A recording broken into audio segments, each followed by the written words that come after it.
Com mais pessoas vivendo sem um teto no Brasil, cresceram também os casos de violência contra elas, que são constantes alvos.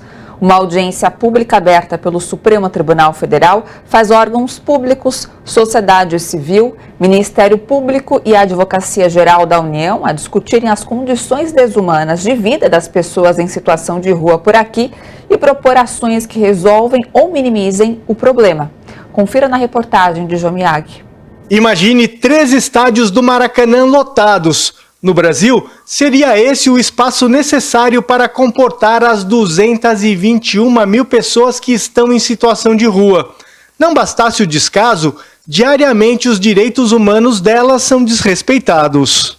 A população de rua vem apanhando, ação, muitas vezes despejos involuntários, então, e aí as pessoas vão para a rua e aí as famílias estão indo para a rua. Então isso eu acho que é uma violação de direitos humanos, né? Estar na rua hoje é uma violação. Então para nós é importante que nós levamos isso para o judiciário, para que o judiciário entenda que quem está na rua não quer ficar na rua. Ele quer uma moradia, quer trabalhar, mas primeiro a demanda é moradia. Se o município e o estado não cria moradia, como é que a gente vai sair dessa situação? Foi por isso que o PSOL, a Rede Sustentabilidade e o MTST, Movimento dos Trabalhadores Sem Teto, entraram com ação no Supremo Tribunal Federal para que o poder público cumpra medidas de proteção desse grupo.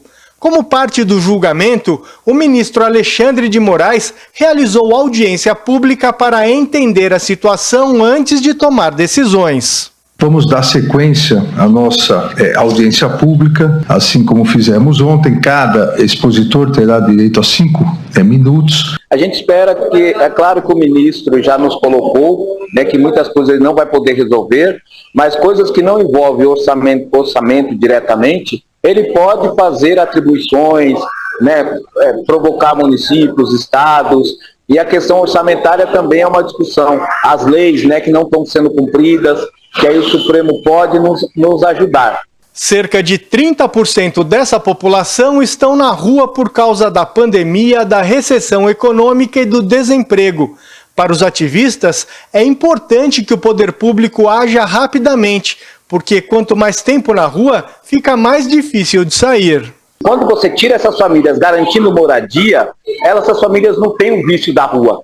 Então, para nós é fundamental, se as famílias caem em situação de rua, rapidamente o poder público garanta uma situação, se é hotel, se é aluguel social, se é o housing post de moradia primeiro, é essa a nossa demanda da discussão. São várias as prioridades do povo de rua.